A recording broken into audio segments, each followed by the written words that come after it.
Also, because value is considered, it's free right now. So free, Right. best remaster. I don't know how Half-Life 2 doesn't win.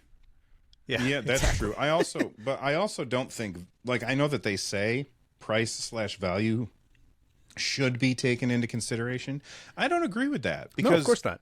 For some people, they buy a game for $60. They don't eat that week, and other people, they buy they buy the deluxe edition for $200 because it comes with a stupid statue. And, they're like, oh, I bought 6 of those this week. It's no big deal. So value is it's dependent on who the consumer is, in my opinion. And so I don't think that they should include price and value when they're deciding on that. No, they shouldn't. But they said it. So Half-Life 2 is going to win because it's free right now and it's a remaster and you can't beat that. I don't know how you can beat free and Half-Life 2 remaster. It's unbeatable. It is literally unbeatable.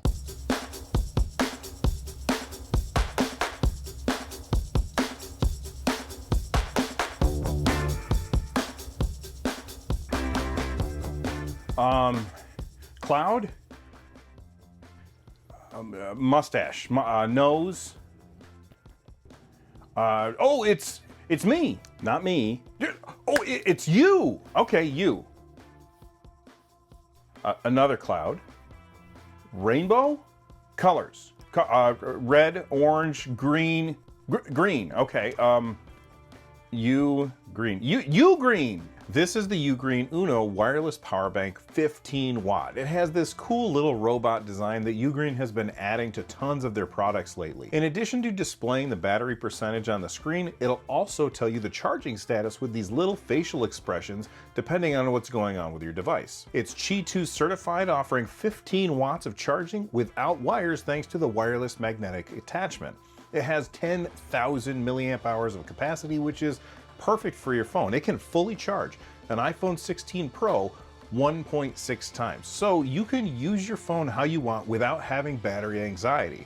It has a built-in stand, so while it's charging, you can see what's going on your screen. It's compact, portable, and it fits in your pocket, so you can always have it with you. And best of all, it's on sale for Black Friday along with tons of other Ugreen products like the Ugreen Uno 100 watt charger. So if you want to keep your tech topped off and worry less about your batteries, then check out the link in the description down below that like button. And a huge thank you to Ugreen for being a long-time sponsor of the NerdNest. Welcome back to it's like I hit the record button and I see the little countdown thing and then Carrie goes like that and it messed me up at the beginning, but I'm leaving that in. Welcome back to the NerdNest podcast, everybody. We've got me, we've got Russ, we've got Carrie, that guy who was making a face a second ago, and we've got some video game news to talk about today. Before we get there, though, I wanted to I want to just jump right in with the news because Valve just unveiled another version of the Steam Deck, the white one. Is that what they're calling it? Did they just call it white, or did they have some other name for it? Yeah, Steam limited Deck edition OLED, white. limited edition white. Yeah. And I wish Rich was here because he sent out like the tweet where he was like, I don't need it. I don't need it. I don't need it. And I could feel like his resistance to plunking down that $700 for this thing was waning. I haven't picked one up. Did either of you guys? Carrie, you order everything. Did you pick one up? No, dude, I have 5 Steam Decks. That's too many, right? Like, it's time to calm down. I can't put them in enough places. So no, there's no way that I could have. No. Yeah. Okay. What about you, Russ? Did you pick one up? I'll tell you, I almost didn't want to come on this podcast because I'm worried that you guys are going to convince me to buy one because I am teetering, I did not pick one up.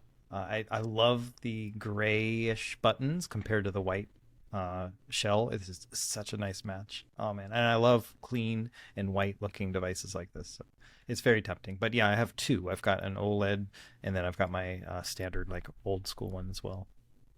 Yeah, I also have 2. I've got the OLED and then the LCD version. I did not pick up the white one, so I think you might be safe. I think everybody here, outside of the people who are going to leave comments, but everybody here has decided, you know what? We don't need another Steam Deck. so we didn't buy the white one.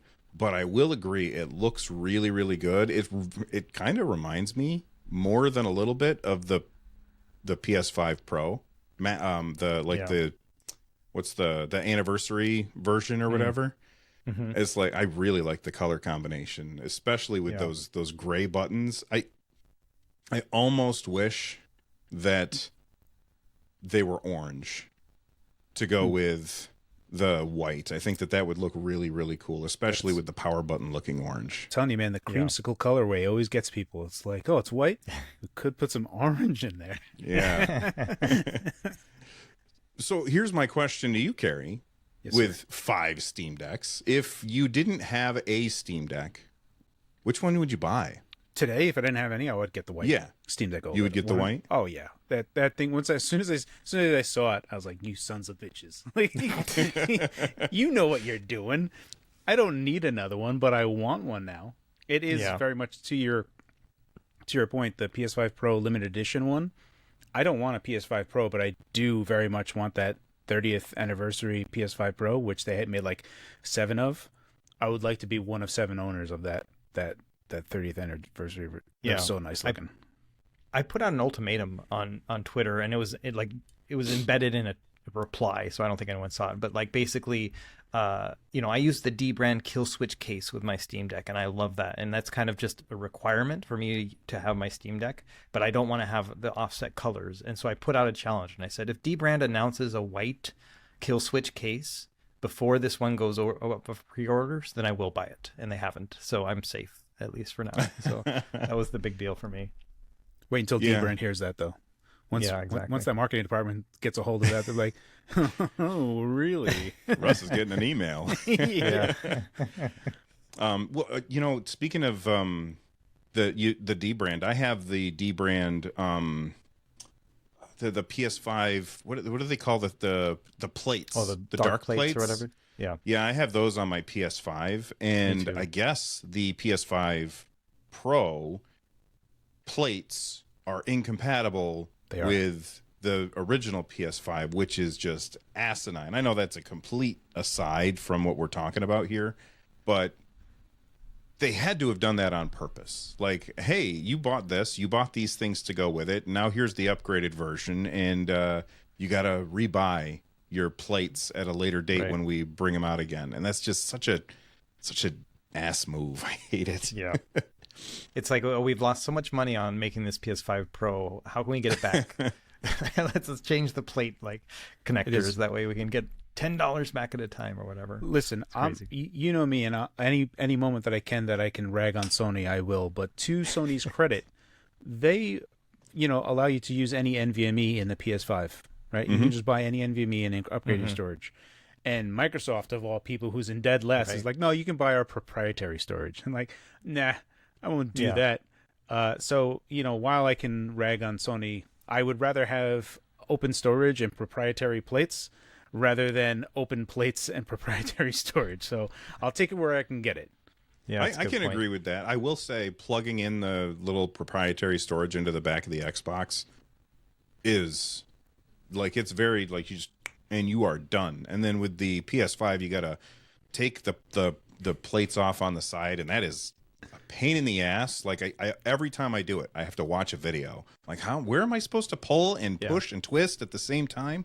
And then it pops off, and then it's easy enough to swap out the M.2 drive. But anyway, consoles aside, let us know in the comments down below if you're watching this over on the YouTube channel, youtube.com/NerdNest. Are you picking up one of these white ones? If you are, is it your first Steam Deck, or are you buying another Steam Deck? And I'm just curious how many people are going to be picking up one of these things. I think it looks awesome, though, like really awesome. I'm looking at it again right now, and I'm like, maybe I should just get it.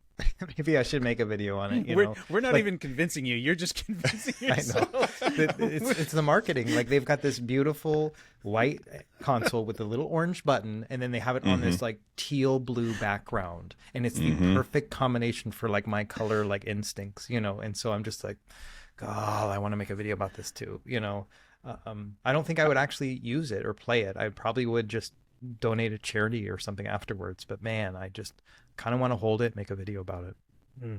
Tempted. If for nothing else, it's good for thumbnails for your YouTube channel. That's a good point. I will say, like, I've seen hit or miss with white plastic in the past. Nintendo stuff has been awful when it comes to white plastic. My PS5 has the white controller. It still looks like it's brand new. Like, there's no, I don't see any yellowing on that or anything. Carrie, what do you think about white plastic? Are you worried that it's gonna not be able to hold on to its color for very long? No, that's like the whole old, like when we need to use retro bright to fix older consoles. There's lots of things that materials wise, I feel like the industry like collectively knows that they shouldn't use anymore. Like there was like a rubber type of material that over time would just like all the oils would draw to the surface of like these old rubber materials, and it just feels super terrible. If you look back at like some old equipment that had like rubber padding or something, when you grip it, it like has this stickiness on it, and apparently there's this like a mineral oil that you can use to clean it. And it makes it all much better. So there's like this whole community of like retro, they call it retro bright, which is like a combination of materials to like get the whiteness back on or the original color back on the console. So no, typically I don't worry about color degradation over time because material sciences has improved, and a lot of them kind of understand why they turn in color. I think the bigger thing is like something that like I know that bothers Russ a lot is fingerprint smudges and like over time, like if sweat build up on those types of things, that can happen. So those types of things are what I generally focus on. But like even the Starfield Xbox controller is my absolute favorite controller, and even like I got the headset as well. So like the color scheme of this, right, is really nice, and the plastics that they've been using are really good, but I also have the controller and I use that all the time. And I've always noticed like on 360 controllers that after holding it for a while, you can get the like dirt marks where your fingers were, right? Like you're just like, what is that? So then you like have used to use isopropyl alcohol to fix the area. But on my Starfield controller, I'm noticing that that's not really showing up, and I don't know if it's like the little ridges that they have on there, but I would love to talk to someone that does material sciences and then would just like nerd out, like, oh no, we actually use this, or that. I feel like a lot of things have gotten a lot better, and also that you look at Shenzhen and even what Ambernick does and like how they're cranking out a whole bunch of stuff, the iterations that they've done over all the different handhelds, we can mock them for how many things that they've done, but the little stamp of made in China is worlds of different meaning from 20 years ago to today.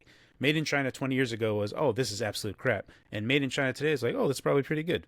So it is alarming. The type of, you can like look back at like old plastics from China from 20 years ago, and it's just crap plastic that's going to break and feels terrible. And now you have materials that they can super produce in 2 days and feel amazing. So yeah, it's a real fascinating field. There's an excellent book that I would recommend everyone read. It's called How Things Break. And it goes through all the different stuff of like, even for military stuff, where there's a guy that was going through, and this is some of the stuff that I hate metal handhelds. I think they're not great. And metal is a great thermal conductor. So if you have something that's going to get hot, you're going to just bake your hands. So there's like different things like that. And the Samsung Galaxy, like S2 or S3, they had these back pieces of plastic that would pop off, and they were ultra thin, and you can bend them, and they were light, but they folded. You could fold it and they would snap back in place. But everyone that had it was like, oh, this is cheap plastic.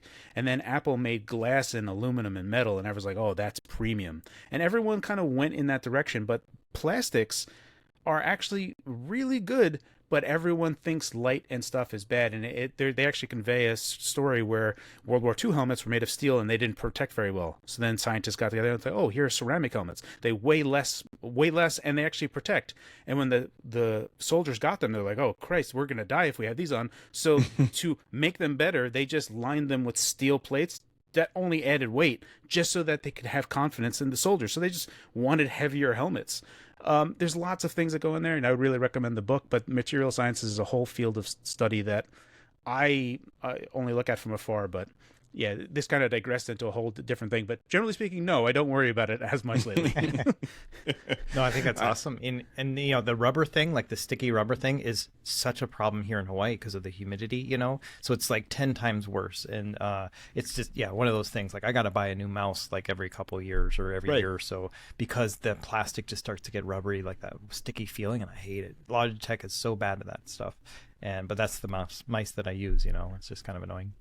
Yeah, I've had the Logitech. You can tell, like, you can see my hand marks on it, just because I use it all the time. I've actually had this for like 3 years at this point now. Oh my gosh! It You still know what you works should do? great.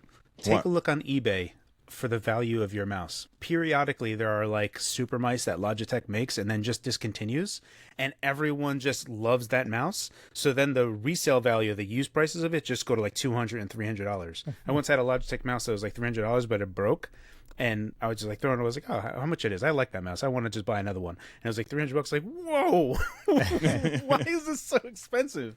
So Logitech periodically just makes really good stuff. It's like, you know what? Let's get rid of it. Let's do something else. Yeah, I had something. It was a Logitech. I can never remember what it's called. It's a Logitech G17, I think, which was like this little tiny quarter keyboard that also had a joystick, and you would put it on the left-hand side. So you would have your left hand sitting on this quarter keyboard with a joystick and your right hand on the mouse. And that's the way that I played games most of the time. Like I wouldn't use my actual keyboard, and because I really liked moving with the joystick. I think that Logitech stopped making them. Like you can't get them anymore, and I still have it in my closet, but I don't really play games like that since I broke my elbow. So like twisting my hand to play a game in that way, like mouse keyboard style, it's just too painful. So I don't use it anymore. I should find out how much that thing will eBay for. You should. You'd be surprised. It's like not a full keyboard, like a smaller G13, keyboard. yes. Yeah, it's going for like people have it like in good condition for about $100. It's not too crazy, but yeah. I could use $100. Yeah, I'm telling you, like there's just weirdo Logitech stuff that has like a fan base that Logitech says no more, and everyone's like, oh, I love that thing. Yeah. It's just absurd resale prices. So it almost pays to buy Logitech stuff just because like, this is real good. Chances are there's money in this bank. Yeah, I finally will say, settled on. if they ever replace the scroll wheel on this thing, I'm going to be devastated because it's the scroll wheel where you can switch it over and then just flick it and it just spins all day. Yeah, I love that scroll wheel. What were you going to say, Russ? I was going to say that I finally, like I was using the MX Master like you have, and I went through 3 or 4 of them in the period of about 3 years because of the stickiness and the rubberness and all that stuff. And so I ended up with like the Ergo, which is the trackball one. Ooh. And so that's what I use now. And it's been fine. I think it's because I don't have to grip it and move it as much. And so this one's just been a lot better for me. So I have that at both houses now, like at the studio and the house. And so that's why I finally settled on. Even though it's a very old mouse, like it uses USB micro to charge, but it's fine. Oh, okay. But it's wireless though, right? It is wireless, yeah, and it'll last for about a month or so before I have to charge it. Right. Yeah, I can't stand wires on my desk. That stuff just drives me crazy. Yeah. Which is the reason the G13's is not hooked up right now. Because it's a wire. So anyway, I don't know how we got to here from the white Steam Deck, but I think it looks cool and I want one, but I don't $700 want one. We'll talk about other things that are $700 that people may or may not want later on in the video as well as make fun of Ambernick for putting out lots of stuff. So look forward to that stuff. But let's move on and talk about Valve also just made another announcement that Carrie totally predicted. I think it was 2 weeks ago or maybe 3 weeks ago. He was like, yeah, we're going to see something from Valve for Half-Life 2 because the anniversary is coming. And sure enough, they updated Half-Life 2 because it's now 20 years old. So it's officially retro at this point. And they've got a lot of different things in it. I fired it up on my Steam Deck. I updated it, of course, and then fired it up on my Steam Deck, and I was playing it this morning, and I have not played that game in, I don't know, I probably tried it a little bit when the Steam Deck first came out again, but since then, like, I don't think I played it since Orange Box with like back in the day on my 360. I love Half-Life 2, and I played it all the way through, as well as Half-Life 2 Episode 1 and Half-Life 2 Episode 2. You know, cliffhanger, we've talked about it a million times. Have either of you guys tried out the new update at all? No. So Russ, you said that you had some things that you wanted to say about Half-Life 2, though. So let me hear that. Yeah, I mean, number one is like, if you are watching this video early, like it's free right now. So you can just get it on Steam for free. And it comes with the episodes now. They're like bundled together with the game. So just go get it if you don't have it already. But the thing I'm really interested in is they've added commentary to it now. They had it on episodes 1 and 2, and I never really got to actually listen to those. But the just the regular Half-Life 2 one has it now, and it's like 3.5 hours worth of stuff. And they've got a documentary, I guess, that came out about it as well on YouTube. And so there's just a lot of Half-Life 2 to have right now, and that's what I'm really interested in, is just kind of, the one time that I played through it was on the Orange Box on the Xbox 360 in like 2007, so not quite 20 years ago, but close, and I didn't, this is pre-tutorials, of any of that stuff. Is just me trying to blunder my way through. And there were so many moments where I thought I was discovering something new when I was just probably doing what the game intended for me to do. But that's one of the things that really gets you with Half-Life, is that they come up with these really ingenious ways of getting from point A to point B. And so I'm very curious in hearing the commentary and kind of going through and seeing what they intended and how I had played it and how I play it now. All that's really cool. And I don't think there are many games that kind of put you in that situation where you really think like that. And that's one of the things that makes it special for me. It's just that it is a thinking man's game. And I love that. Well, if it's a thinking man's game, then I'm screwed, because this morning I was playing and I'm stuck. I cannot figure out where I'm supposed to go. And I come out of like the sewers or whatever, and there's like this thing in the water spinning around. It's like an X, and it's like you jump into the water, and I can't figure out where I'm supposed to go next. So maybe the commentaries will help. But here's my question about the commentary. Does the commentary play while you're playing the game, or is it like, here's a video about the game?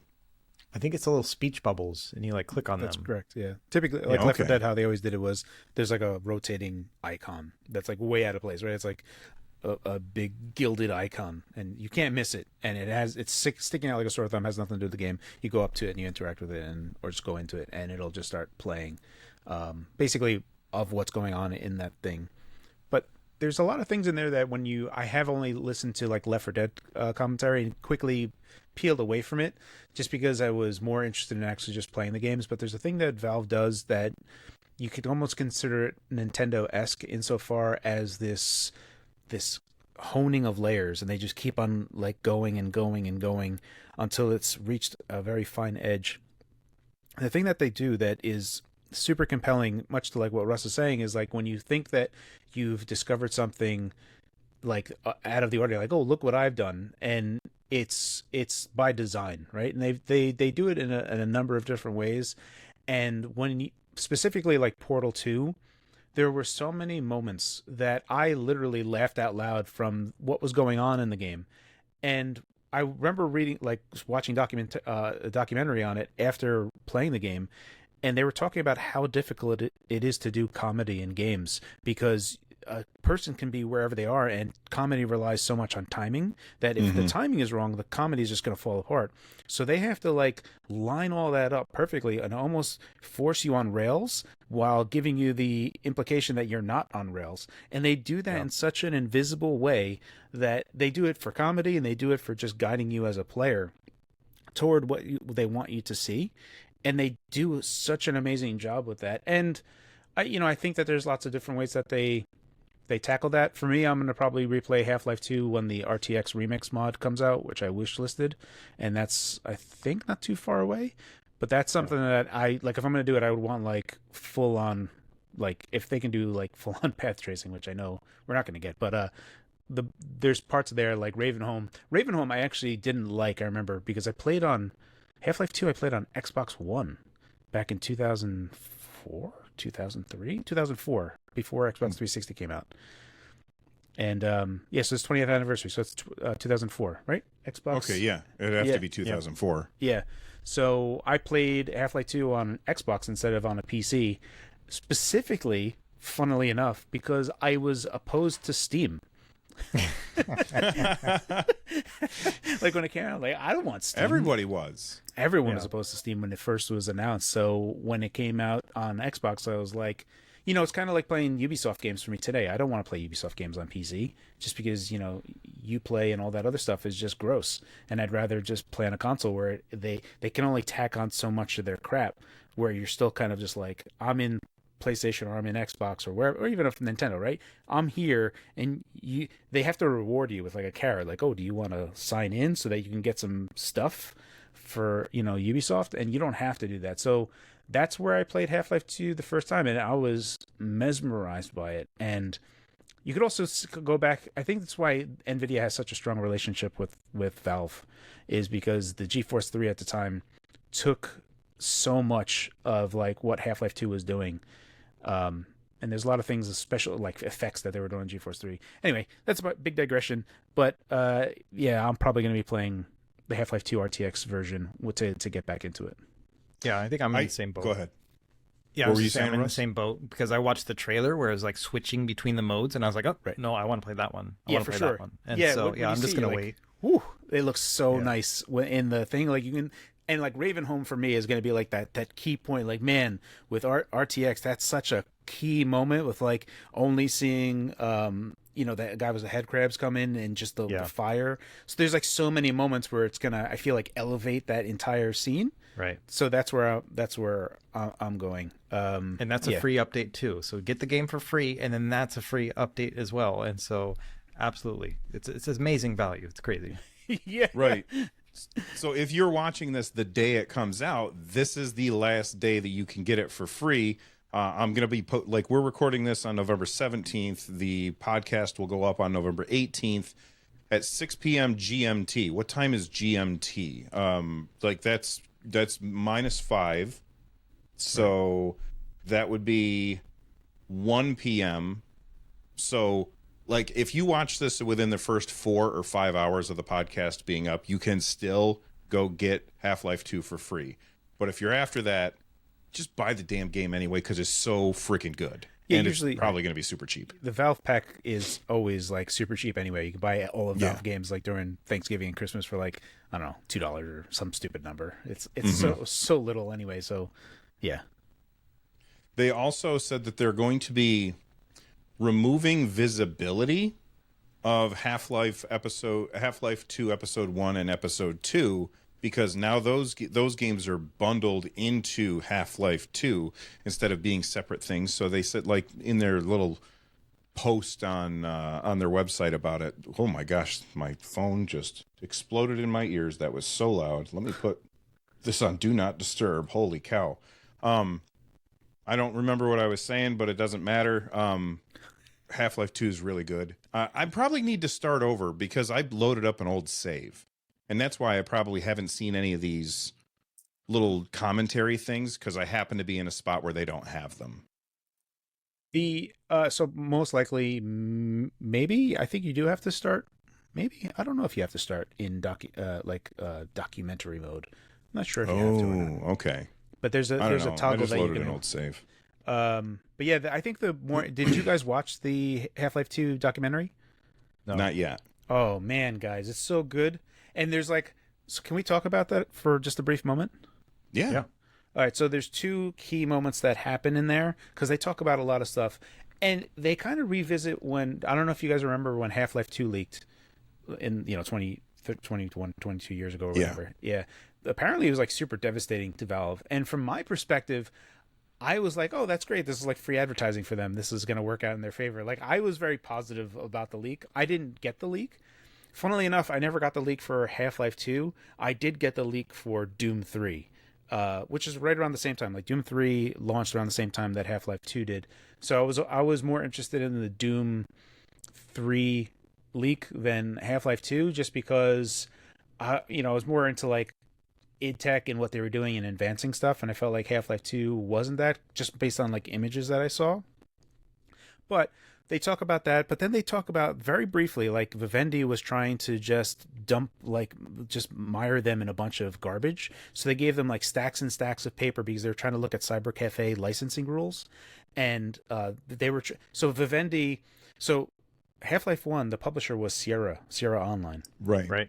and then Vivendi bought them out, and then they were trying to wrestle their IP back, and they were like, "Hey, you're selling this to cyber cafes, Counter-Strike, and that's not a part of the licensing thing. Like that's a whole other thing, and you're making money on that when we never agreed to that." So Vivendi, and they were trying to separate. There's all this other stuff, lots of little details where they were just trying to get it back, and Vivendi is like, "Well, we're gonna sell your game on retail. You can't do Steam. All of this stuff, right?"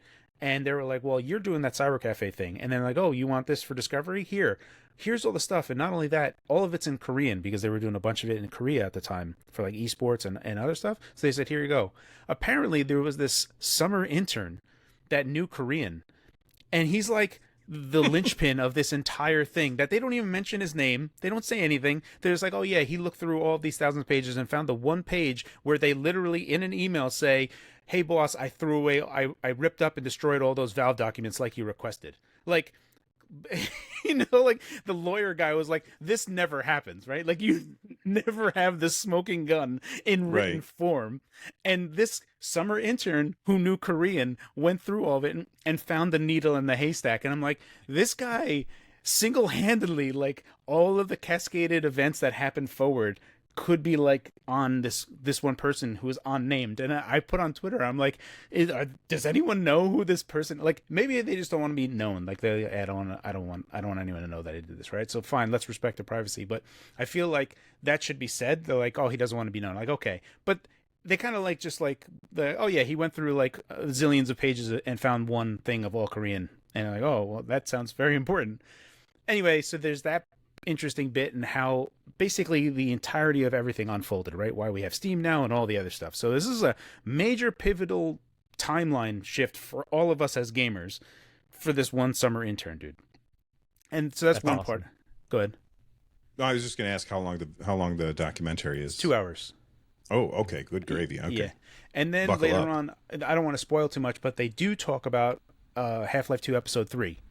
And so they do talk about, they show off stuff, they show off new things, and they just like casually talking about it, right? Like, "Oh yeah, we totally could have just did this," but basically Gabe was like so far into like Nintendo world, insofar like the Miyamoto, there has to be some reason that people are playing, right? You're not just going to play for the story. And I submit that a lot of people would have liked to just finish the story, but so if you look at Half-Life Episode 1, the big thing was that Alex was a full AI companion. She was no longer just like here and there in Half-Life 2, but actually participating with you.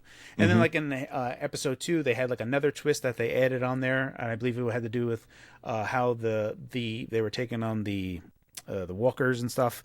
And there's other things there. And then they were like, they couldn't figure out how they could make more. They could do something else for Episode 3, and he's like, "I was stumped. I didn't know what else we could do." And everyone was just always busy on something else. They were busy on Left 4 Dead. They were busy on Portal. They were busy on Team Fortress.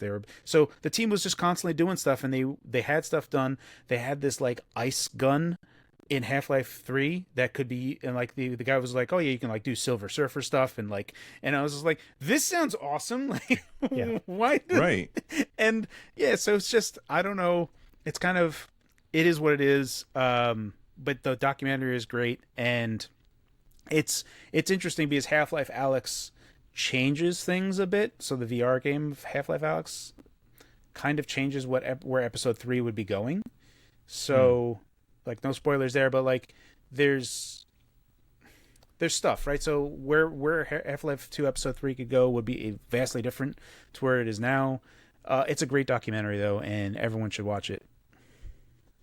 Very cool. I'm looking forward to it, especially if there's Half-Life 3 stuff in, or Episode 3 stuff in there, because I always was curious about that. And I saw, like, we talked about Half-Life Alyx, and it was, somebody had left a comment in one of our previous episodes when they were like, "These guys have VR headsets and they still have not played Half-Life Alyx." And I was like, "Yeah, I know. I just can't be bothered to put a thing on my head, and I don't know why that is. It's just, there's something in my brain that says this is stupid. I don't like it. I actually played for a bit, and it's fantastic. The only problem for me was that I have a limited space in there, and I don't like moving with an analog stick how they do it in VR, right? So you're basically using an analog stick, and you're like, warp over there. And you're just like, bloop. And then I'm always like walking around in like a 5x8 area, and in my head, what I would really love, honestly, is like a Steam Deck 2 with a VR headset, and I could just go out into a field that I know is like flat and forever, and I could just not have to move around with an analog stick, and I can actually just like literally run around in the VR game. I'd love to see a video of that. Yeah, me too. There actually is a thing dude for that, me now. Go ahead. it's really quick. There actually is a dude that did, not for Half-Life Alyx, but he took the Quest 3 and like a laptop and had it in his backpack, and he was in a giant field so that he could play VR like nonstop. Like he's just constantly running. That's awesome. Sorry, go ahead.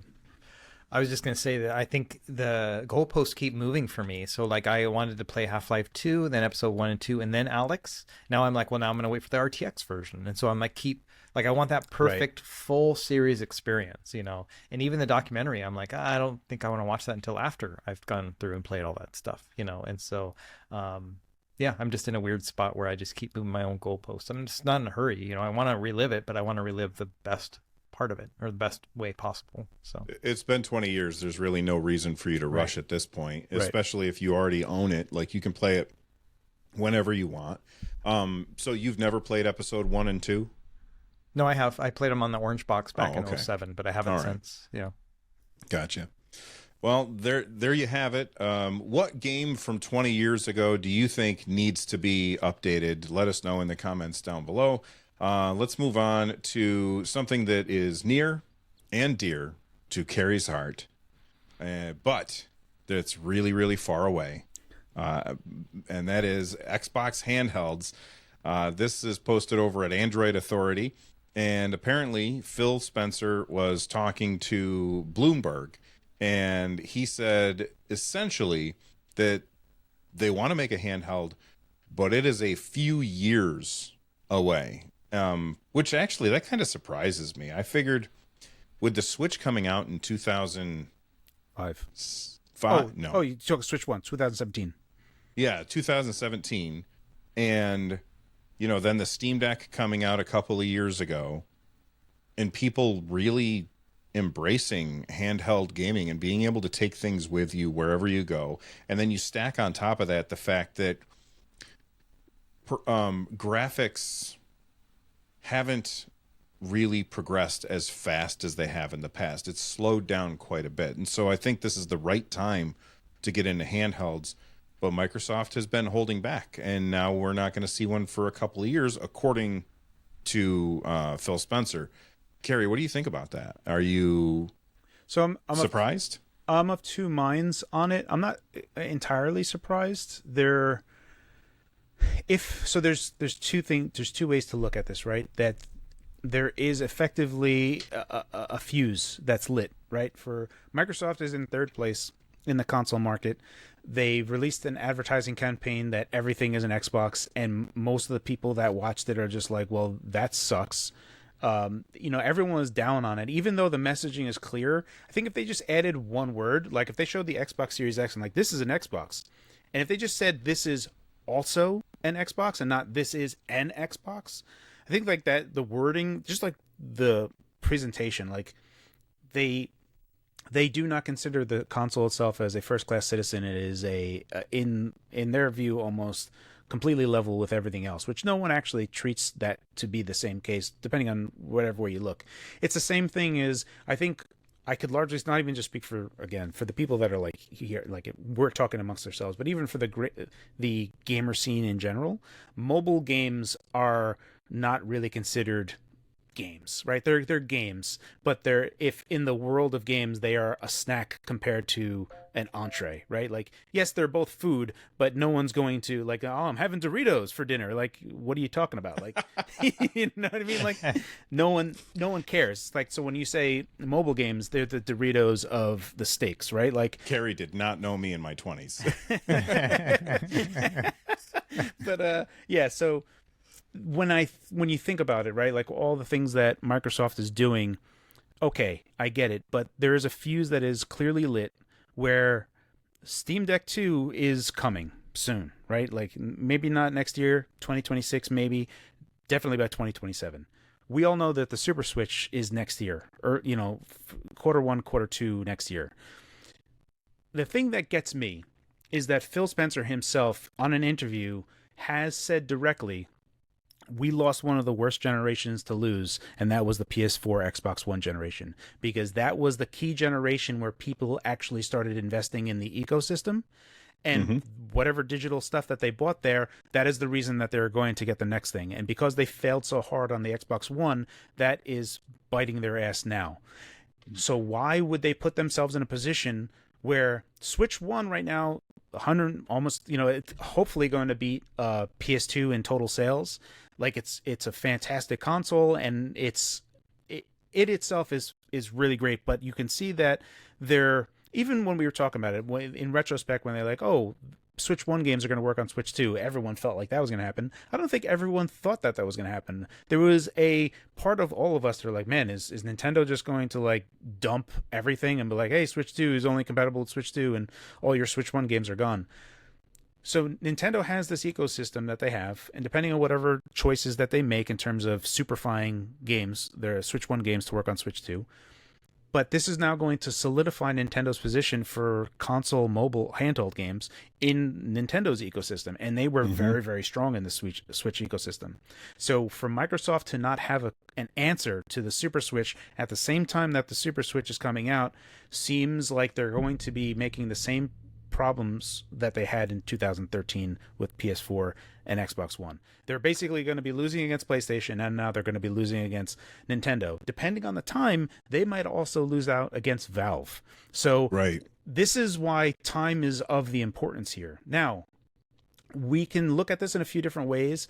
I'm still of the opinion that technology today of what they have can 100% produce a handheld to get Series S on a handheld and more than a Series S when docked, which is largely better in lots of different ways, depending on how they price it. The problem really is that if you take a look at the best node that is available right now, NVIDIA basically gobbled up all of TSMC's time because of AI, right? Like NVIDIA's like, here's all the money in the world. We own you. You produce TSMC? What's Taiwan Semiconductor Manufacturing Corporation? Oh, okay. The people that make the chips. So basically, it was always Apple paying them a truckload of money and saying, "You make things for us now. I am TSMC now. Like I'm the captain now, right? Like so now NVIDIA is doing that. So they're just gobbling up all the time of the most advanced node, which we kind of do need for a handheld, but at the same time, it'd be very expensive to use that. I don't necessarily think that's super necessary. I think we can do TSMC's 4N node. Anyway, there's lots of areas where you can kind of look at this from a business point of view and say, okay, I can understand why they wouldn't do it, and they might have to make some concessions with whatever they do wind up having it. However, that being said, there is time. If they do like 2025, late 2025, early 2026, that is still, if you say a few years, is 2 years a few years? Maybe? Like, is 2026? If they do 2027, I think that is terrible. If they do 2028, I think the train has left the building and is long gone, and you have basically just allowed Switch and Valve, Nintendo and Valve, to own the handheld space, because they're going to dominate in those two places. So that's basically my feelings on the thing, even though waiting allows us to get better. You know what I mean? We can go to RDNA 4.5 and we can go to Zen 6 and we can really get much better, especially with newer memory. More like LPDDR6 is coming out. So they'll be able to get that, and there's some new fancy features there. So there's reasons why it's great to wait, but at the same token, time's running out. I feel like this is you moving the goalposts, kind of like how Russ moves the goalposts for him to play Half-Life 2. Like, why don't we just wait for this? And then we'll finally be ready. Sorry, I cut you off, Russ. What were you saying? No, it actually feeds right into that. So I think it's not that Carrie is moving the goalposts. I think that the field has changed. So when we started talking about this like a year ago, we're talking about an Xbox handheld, and I got really excited about this idea. I'm like, you mean a Series S in a handheld where it's not a PC per se, but it's really just a console, and I can play my games on there. I can use my own Xbox games to play on this and my digital library and everything. That sounded great.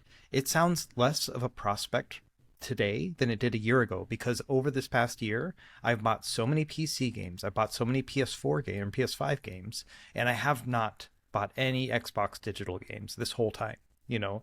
And so now it comes to this point where I'm not as interested in an Xbox handheld because I'm investing in these other ecosystems which are giving me the experience I want right now. And so 3 years from now, if an Xbox handheld comes out and it can play my Xbox stuff, great, but I don't really, I mean, it could be a Game Pass handheld at that point, but I don't really buy any Xbox games. And so at that point, it just needs to be a handheld PC where it can just play all my PC games, because that's where I'm buying all my stuff. If I can play my Steam games, maybe. But also, what is Valve going to have by then? And so I think that the direct competition now is going to be with the Steam Deck. I think that last year, if we had had an Xbox handheld, I would have bought it right up. And I would have probably bought, over the past year, I probably would have bought more games in the Xbox ecosystem than I did for the other places. And we haven't now. So yeah, I just see this as being, if you're going to make a handheld that can mimic that console experience for the regular Xbox, how many people are going to be playing Xbox 3 years from now? Like, that's the big question. And whether or not their share of the market is going to be so low that when it comes out, no one's going to really want it. And so, I hope it's just going to be a handheld PC at that point. I feel like I'm not going to say nobody, but very few people that I know buy games on Xbox anymore. Everybody uses it for Game Pass, and that's it. Like, if I'm going to buy a game, it's usually on PC or it's on my PS5, and my Xbox has just become a Game Pass machine. And when Game Pass first came out, everybody, myself included, was like, this is the best deal in gaming. It's such a fantastic deal. But it has changed how I even consider making purchases. I've owned a Series X. Like, I got one before I got a PS5 because I was able to find one. I got one during when it was hard to find one. And I have Game Pass. I think I've only ever bought 3 games on my Series X. Mass Effect Trilogy, Tekken 8, and something else that I can't think of right now because I probably never played it because I bought it and then ended up playing something on my Steam Deck instead. So, like, the Xbox just sits there, and I feel like they have completely missed the mark. And, the thing that Carrie was saying, where they don't have an answer to, if they don't bring out a handheld, then they won't have an answer to Nintendo. And right now, they clearly do not have an answer to PlayStation. And on top of that, they're bringing all of their games to every platform, which I applaud. Like, Microsoft should be applauded for bringing their games to other platforms. That's a good thing, so that people can play the games where they want to play them. But I also don't care about my Xbox anymore because of that. And I like that they're doing that, but I also hate that they're giving Sony so much power. Right. Yeah. Depending on, So for me, I mean, so back in 2010, I had already started moving over to PC only, just because Microsoft clearly in 2010 just put Xbox on cruise control. Where the vast difference from like 2006 to 2010, they were banging on all cylinders. I think if you look at the release date of games for like Xbox 360 for the first year, right? Like, you have like Elder Scrolls, you have Call of Duty 4, Halo 3, BioShock, Mass Effect 1, like all of the like the games that I just said, I think came out in like a 2-month span, like Mass Effect, Call of Duty 4, Halo 3, like all of those giganto games. It was truly the golden age that we didn't know that we had. If someone told me how good it was going to be, I would have known, and I would have spent a little bit more time there. But they were banging on all cylinders then, and the output that the 360 had. And then when 2010 came around, it was just like they kept on just like, oh, well, Call of Duty's coming out next year, and everyone's just going to buy that. And maybe we'll have Gears of War and whatever. And it's just like they were just milking it. You can literally feel them milking it from afar. And I think that's like generally the thing that I have a problem with is that the big wigs at Microsoft saw that Xbox was like number one, the cool thing, and number two, making money. And then the big wigs that actually had like power where they can like supersede stuff, they were like, I'm going to come on in here and I'm going to show you how things are really done. We're going to get our bean counters and we're going to just wring all the stuff out of this. And no one, they're not investing anything. And Sony stopped doing that a while ago as well. But especially when you have so much IP now, right? Like they have so much IP that they could literally, if they just did 2 cool games, maybe that cost them $1 million or $2 million each. They don't have to make a AAA blockbuster looking game. They just have to make. They're not investing in anything that is cool at all. They don't have anything that is gaining them social capital at all. They're only looking at everything to extract money out of it. Like whatever we're investing in it, we need this much of return. And if we don't get it, we're not going to do it. And they're not going to get anything from that. And they have to catch up. Then they can't just do one cool thing. They have to do multiple cool things constantly. Especially for Game Pass to be a vehicle, people could just play those cool things. So like the amount of IP they have is crazy. That's one thing. I don't think they're going to do it. But you look at everything that Microsoft has done, and I feel sometimes like the things that they're doing isn't fair. Like in 2013, they deserved what they got. They got their druthers because they were going for a TV like crazy. Both AT&T, I don't know what happened, but like somewhere in 2013, the CEOs got together and they said, AT&T, we're a communications company. Let's buy DirecTV. And no one said, why are we getting into the TV business? Everyone's everyone's talking about cutting cords.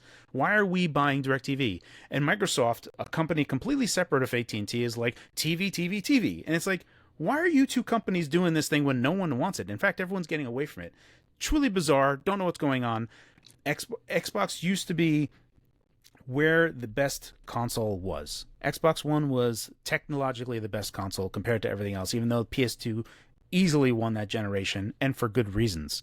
The 360 was the dominant system when the PS3 and Wii came out. That was the dominant system to beat.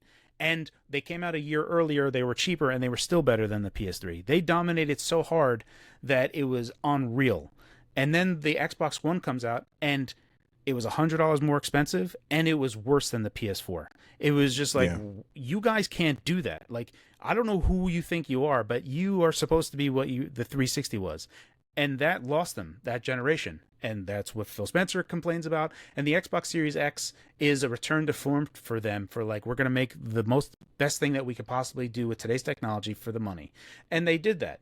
The Series X is an excellent console. They did a lot of different things that were really fascinating, and it's brutal to see them going through all these steps because you can see the missteps as they make them, right? Because in 2013 they were like, we're not going to. When you buy a game, there's going to be a license on it that ties it to your thing, so you can't resell that thing. And that was a key point for, like, I remember it because everyone that was on PlayStation 3 was like, well, you don't have to pay for multiplayer, so PS3 Online is free. And you go back to that E3 of 2013 for PlayStation. They had that, this is how you lend games to your friends. Here you go. And everyone was like, woo! Right. Everyone was clapping. And the very next segment was PSN is now required for multiplayer, and you have to pay $60 a year. And everyone's like, woo! They're still clapping and stuff because of the preceding news. I'm like, those guys just snuck in paid multiplayer, and everyone's stoked. I mean, the thing that Sony did during that moment was amazing. That Microsoft fumbled so bad that they literally forfeited that generation.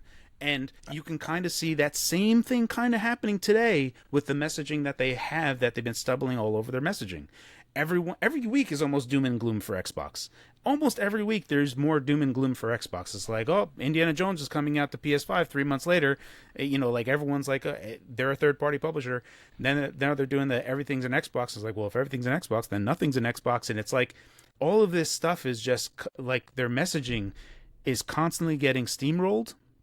And what are you going to do? I mean, I even made fun of it, right? Like I made a little stupid thing. They need to do better.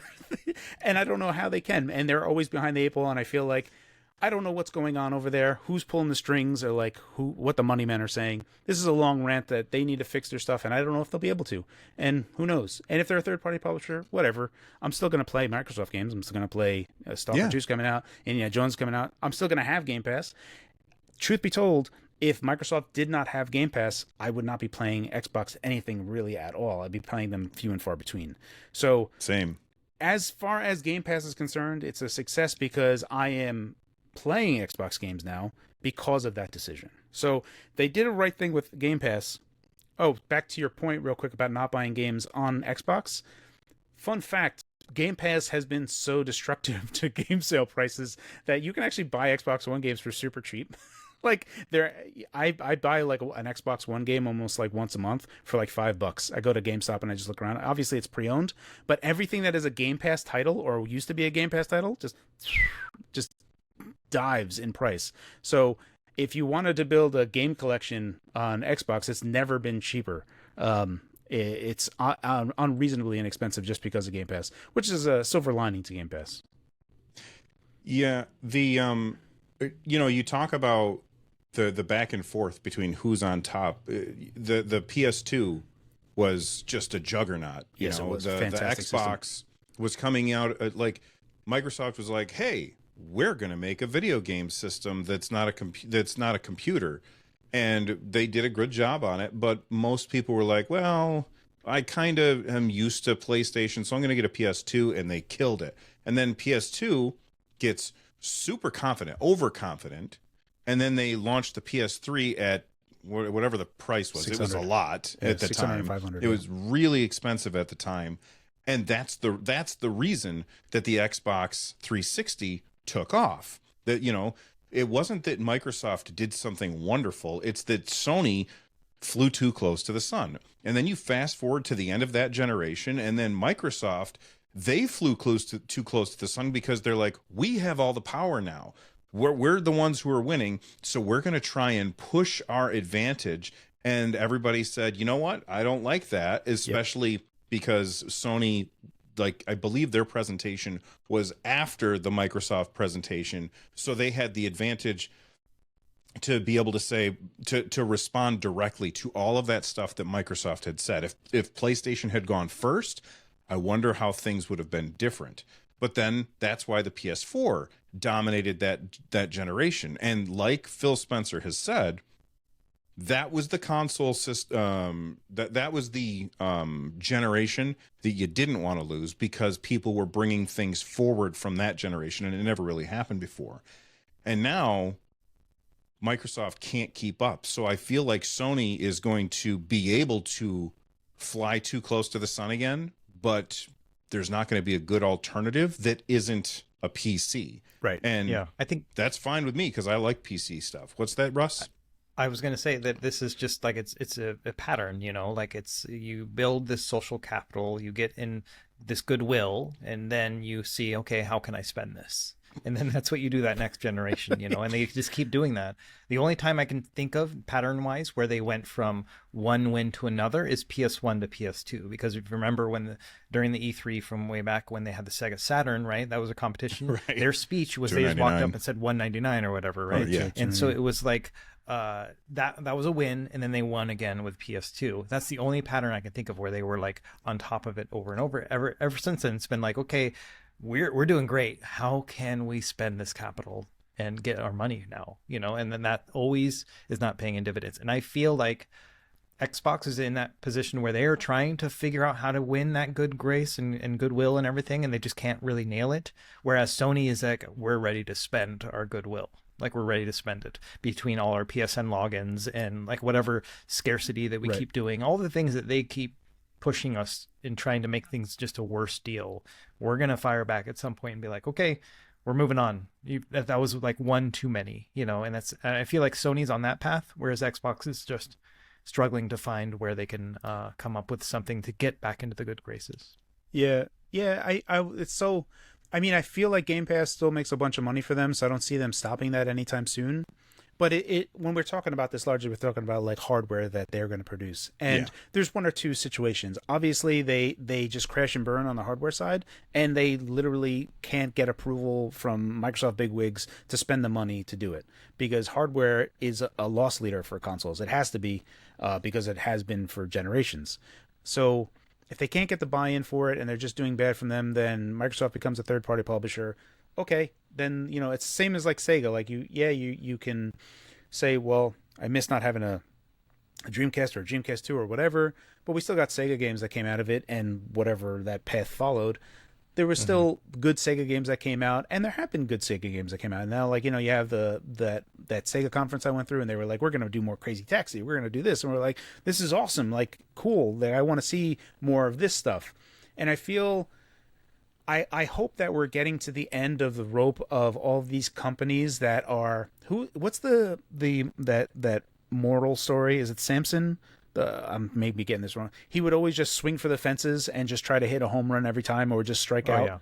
Yeah, the baseball player. Yeah, was it Samson? Was his name? I can't remember. There's a cartoon that I remember seeing, like with Looney Tunes style cartoon, and the moral of the story is stop swinging for the fences. Like, you just get on base. Like, you don't have to crack a homer. And you look at Concord just being a gigantic whiff, right? Like, that's Sony just like whoosh and missing badly.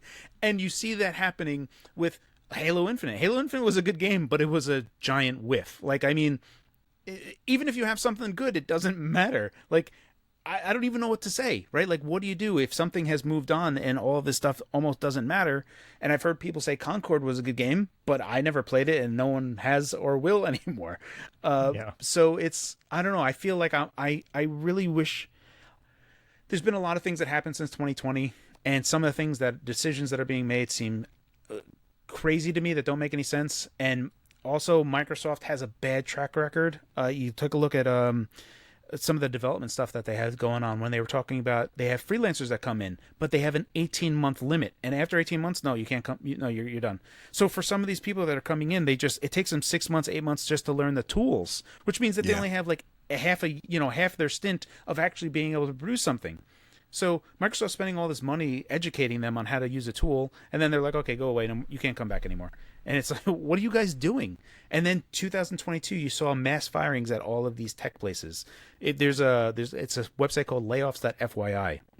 And you can see that there's been like 750,000 layoffs in the tech sector in the past 2 years. And it's like all of this is just massive brain drain that is happening for these companies. And you look at companies like Nintendo, who have the same developers there all the time, and these guys are making bangers and bangers. And it's like, say, hey guys, I may not be a super genius here, but perhaps you shouldn't be laying off all these people that know what they're doing, because of the bean counters are saying you have to do it. And there's another thing that Nintendo's doing that's different than everybody else, is they aren't trying to make everything look super hyper realistic where it costs stupid amounts of money to make a game. They're making cheap ass games. Single player. Yeah. Cheap single player games that they know are going to be good. They know how to make good games, and they're not looking for cash cows that are going to fund them for years and years and make gazillions of dollars. They're not trying to strike for homers. They're just trying to make good games. If anything, you see Microsoft and Sony trying to follow this Chuck E. Cheeseification thing that I've always talked about for a while, and almost losing their way. And Nintendo has been the only company, for better or worse, that has been who they've been since the 80s. And they are the only ones that are succeeding. And we're actually at a point where the Switch might actually have more hardware sales than the PS2, which was the juggernaut. If you look at the game library and if you look at Switch's exclusive games list, they're doing fantastic. So they are. You look at what they're doing, and I don't know which direction anything's going to go, but basically this conversation boils down to, what do you think is going to happen? Is Microsoft still going to make hardware, or are they just going to be a Game Pass machine and just lean on their Windows stuff? Who knows? I don't know which way they're going to go. I know that they invested a bunch of stuff. Maybe they sell all the companies and it's like, we don't want to do games anymore. We're just going to sell it all. Screw it all. I have no idea which direction they're going to go in. But I guess time will tell. We'll see which way it's going to happen. At the very least, we'll all have Steam Deck 2s. You know what? You know what they should do at Microsoft is, like, if they want to win that capital and that good graces and everything else, fix their user interface in the Xbox app, make it Oh, navigable yeah. with a controller. Yeah. Like this, they have Windows, they have Xbox, just make it work. You know what I mean? Like they have all of the ability to do it, they're just not. And I don't know if they're going to wait for the Xbox handheld to finally fix it or what, but that would be one of the things where they're like, hey, this is something very cool that's beneficial for everybody, and we're just going to do it for you guys. And nothing.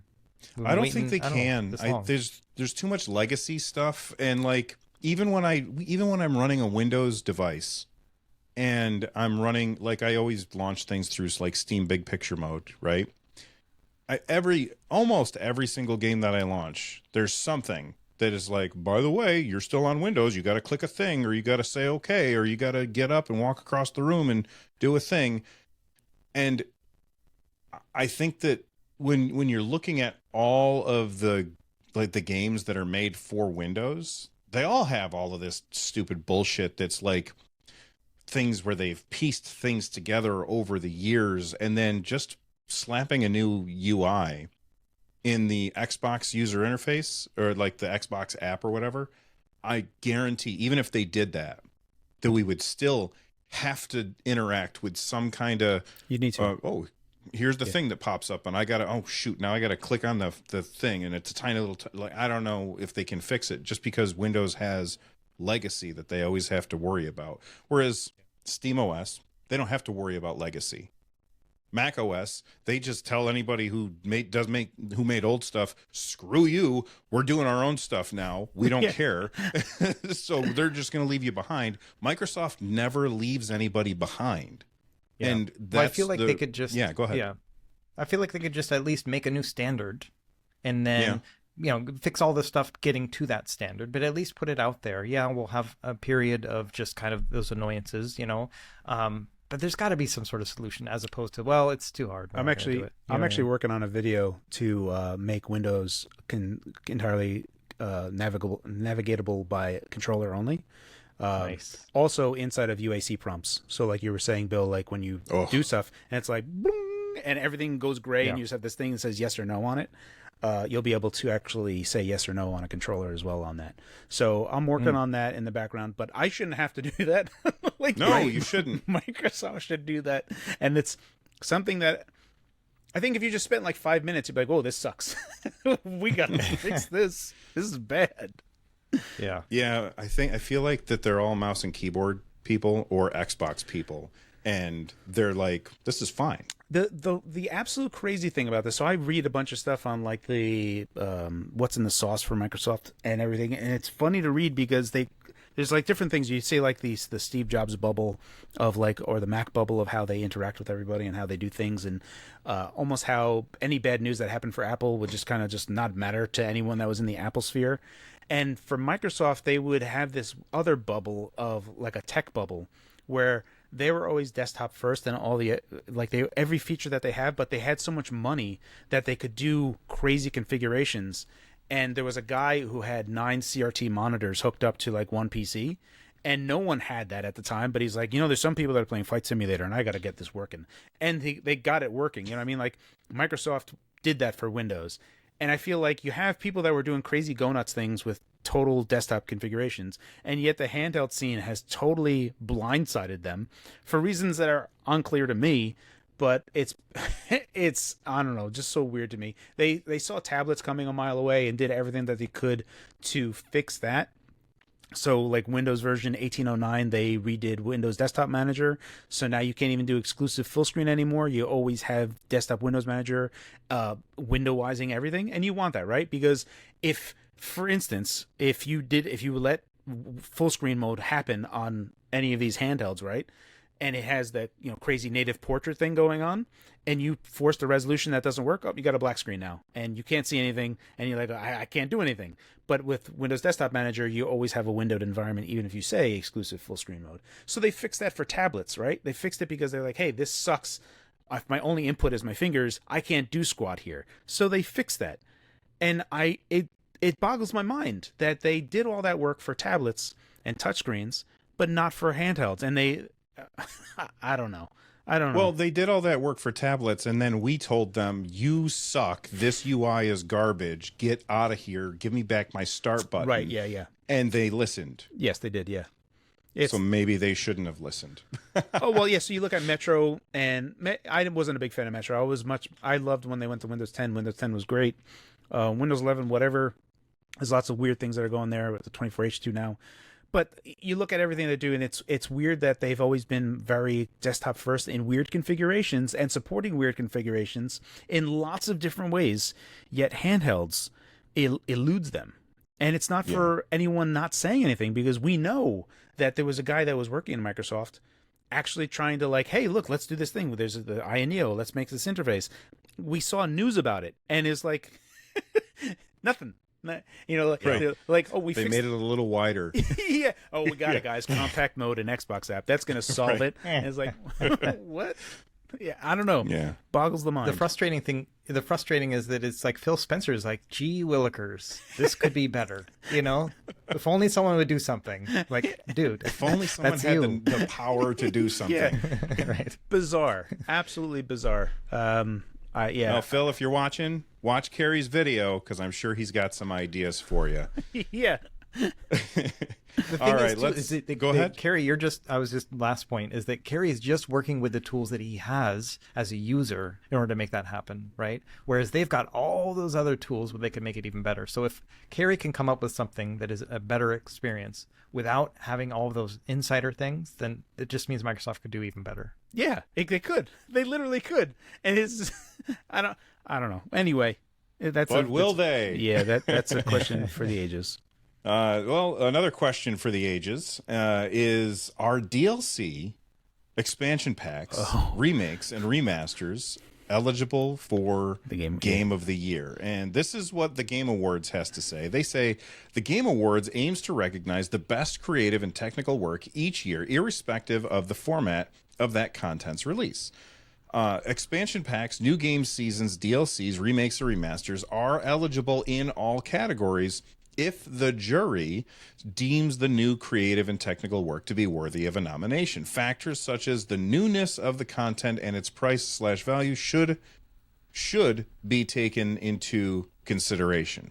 So I think a better solution is have a new category that says best remake, have a new category that says best remaster, have a new category that's best DLC and best expansion pack.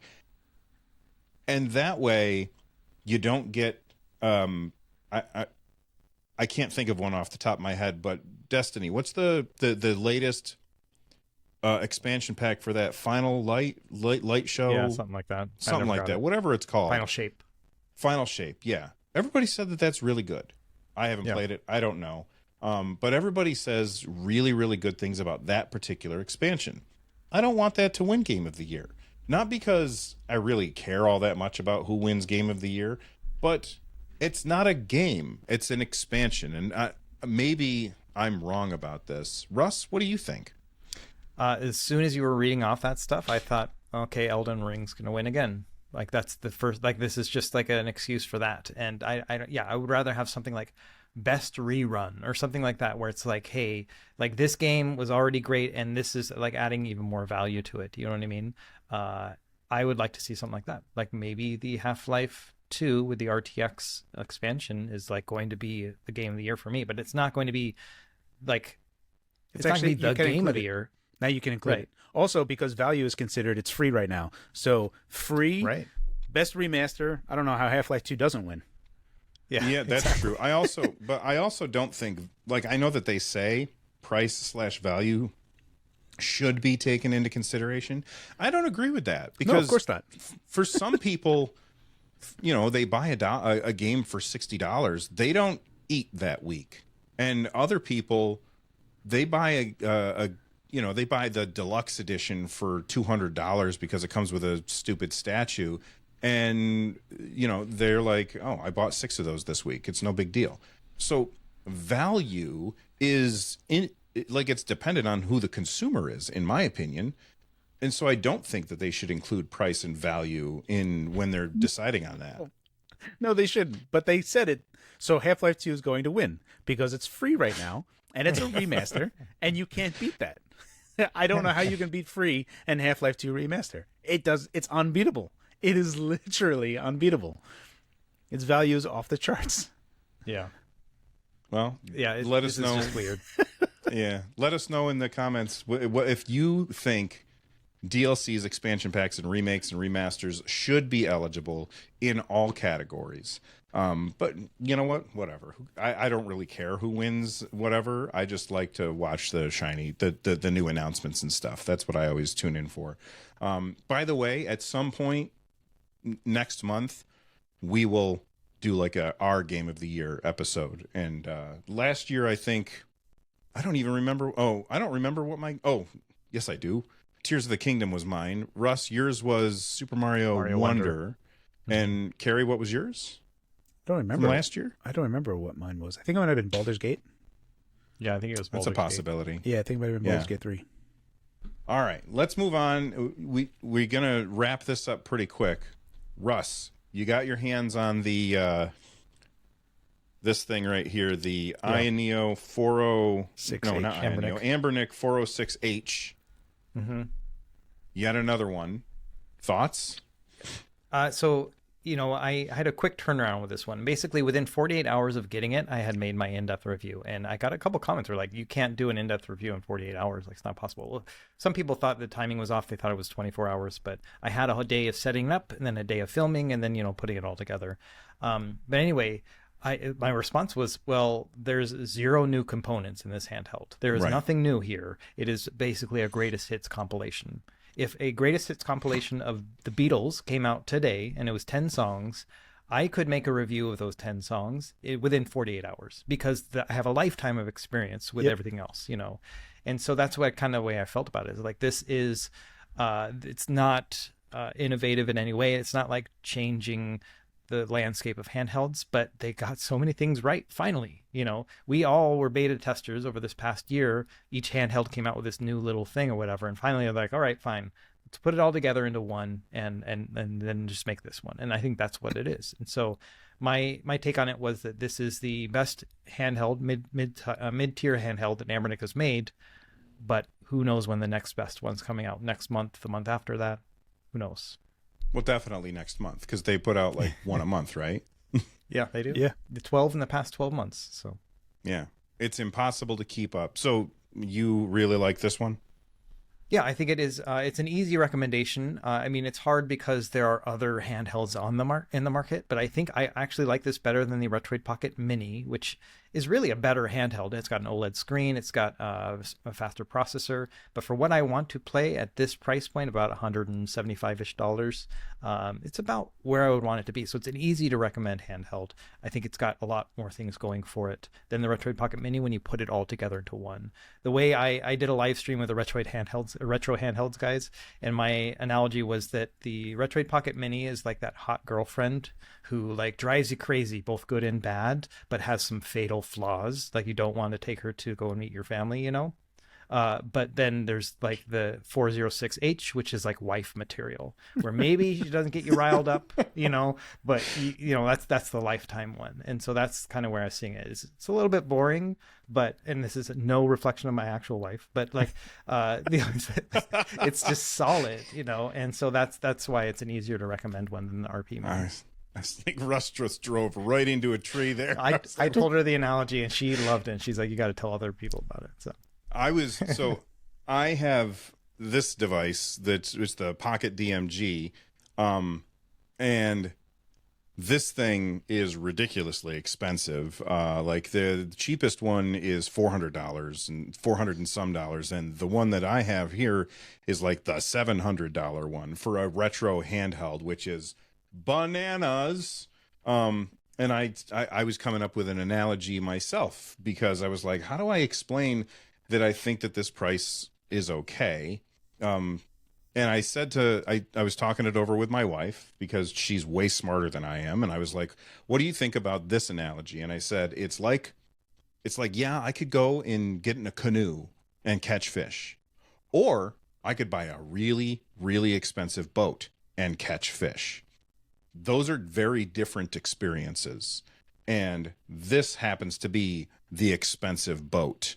The canoe is still there. You can still play the same games on other much cheaper handhelds, but this one, with the ridiculous pixel density of the OLED screen in this and just the fantastic build quality, it's just absolutely crazy good. And it's got, I think you and I were talking about the chipset in it. This is a very powerful chipset, and it'll handle anything you throw at it and barely break a sweat. And the 6,000 milliamp hour battery in this means you can play forever, essentially. Yeah.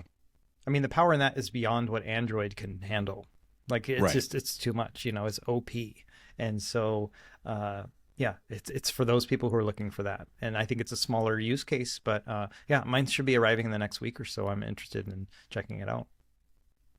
Gary, did you use either of these devices this week? Yeah, I'm actually finishing up my review on the 406H today. So that's what I'm going to be working on right now. And largely it's the same feelings that I have with Russ on these. Because right now you have the XDX devices that Amberdeck is doing, and then this Unisoc T820 chipset that they use. And they basically just...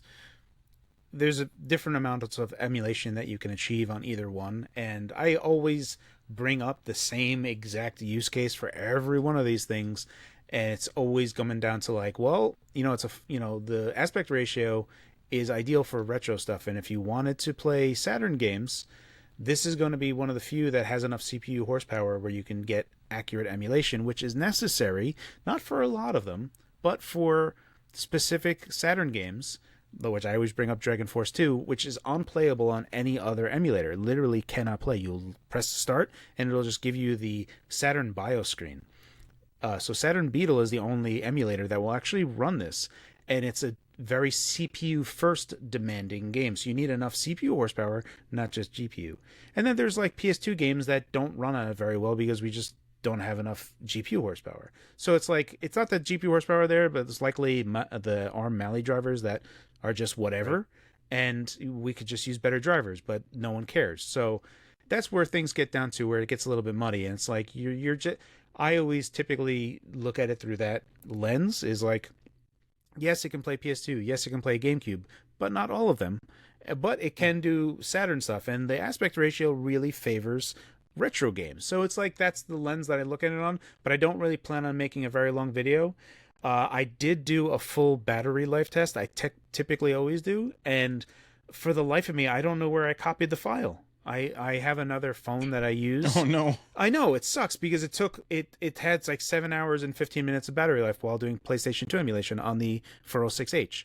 That's great. Wow. 7 hours of battery life with PS2 emulation. That's fantastic. So it's like, this is a small little thing, fantastic battery life, and this is with using normal mode on CPU and auto on fan. You'll get less if you bump this up, but there's no reason to, and I never even found a use case where auto even actually boosts the fan in any direction that I try to push this device. So it's like, what is it really even doing? Like, it's just, I feel like auto is just like, actually it's just, 1,000 RPM, and that's all it is. But, yeah. See, there's like ways that you look at this device, and the battery life is good, but I don't know where the video went, and I'm searching for it right now, and which sucks because it consumed an entire day to gather that data, right? Like, I could not use the device while that was happening. So now I'm just gonna be like, well, I know it did 7 hours and 50 minutes, so just believe me when I say that. But yeah, that's me, bro. Yeah, that's where I am right now. Is they come out so frequently that Russ is correct. You can 100% do an in-depth review in 24 hours because you know exactly what this thing is going to do. Nothing is surprising and new. I did retest some stuff. They had a firmware update, and I was like, Christmas. Now I have to redo all of this stuff. And I took a look at some of the stuff that was not running great on like PS2, like Burnout 3 doesn't. And it's the same exact experience. So I don't know what the firmware update really did. It said, bogus Nintendo stuff, like, optimizations, like, what? Fix bugs. Yeah, fix right. bugs. Okay, great. Stability. Yeah, it's more stable. Yeah. So yeah, did you say Dragon Force is hard to run? Dragon Force 2. Yeah. Oh, Dragon Force 2. Okay, because I looked at screenshots of it and I was like, really? So it's the problem that comes down to is Dragon Force 2 implemented some copy protection mechanisms, because copy protection at that time was starting to ramp up, so CDRs and everything, so they started doing some stuff. And emulators that do not have accurate emulation, which is more taxing, are not doing the things that they need to be doing. So it'll just kind of like conk out. And you need an accurate emulator that is going to either patch in a fix if they're going to do hacky stuff, which lots of them don't, or you just need it to kind of iterate through how the hardware would as best as it possibly can. And Saturn Beetle is one of those only ones. Dragon Force 2, Dragon Force 1, I loved. Dragon Force 2, I'm actually starting to play through, and I'm enjoying it.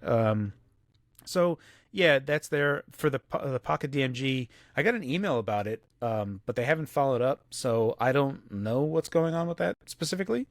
I don't. I mean, iNeo can do whatever they please. They have their own reviewers or whoever they want to hit up. So it is whoever it is. But I'm not in the same review tier, and likely like Russ as well. Like Russ is still waiting on his. So they just pick and choose who they want at any given time. And I'm sure the marketing people are just like, well, let me see who I can do, and maybe they want to seed it out to different people. So it is what it is, and it's fine. But I don't have the Pocket DMG just yet.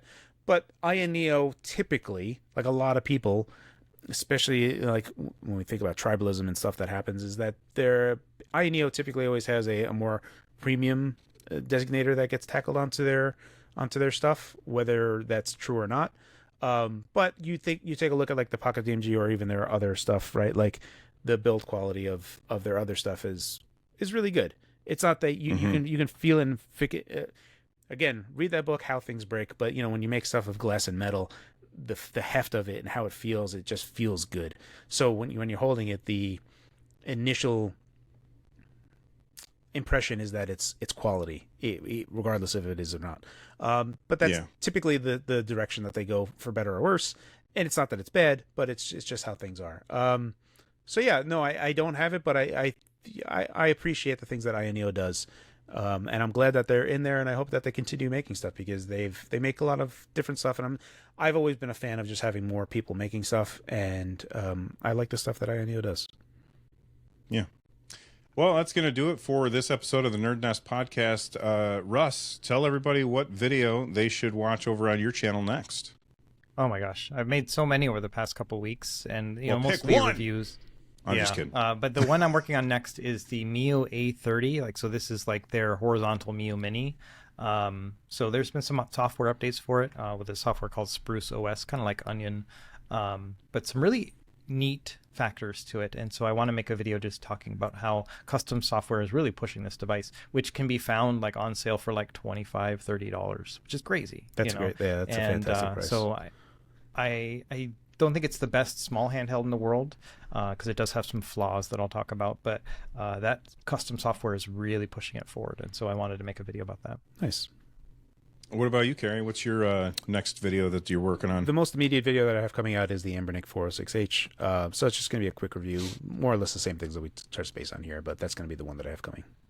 And everybody is looking forward to you fixing the Xbox experience on PC. So I'm that's something that I'm working on in the background, but I have all the components there, and we can get it working where the gamepad uses can input on UAC, which it's important, because if you have to connect a keyboard and mouse to click a button, that's a quick way to stop using it altogether.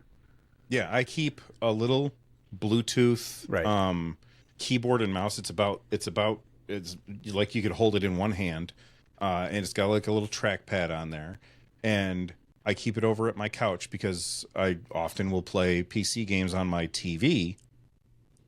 Every time I have to reach for that thing, it pisses me off. For sure, yeah, because it's terrible. So I look forward to your video. I'm anti-accessory. I'm the biggest anti-accessory person. If it's not there to begin with, then I'm not going to use it if it doesn't have it. Yeah, there you go. That's going to do it for us. If you're looking for another video to watch, I'm sure that there's one on the screen right now. Thanks for watching the NerdNest podcast, and we will see you next week. Bye-bye, everybody.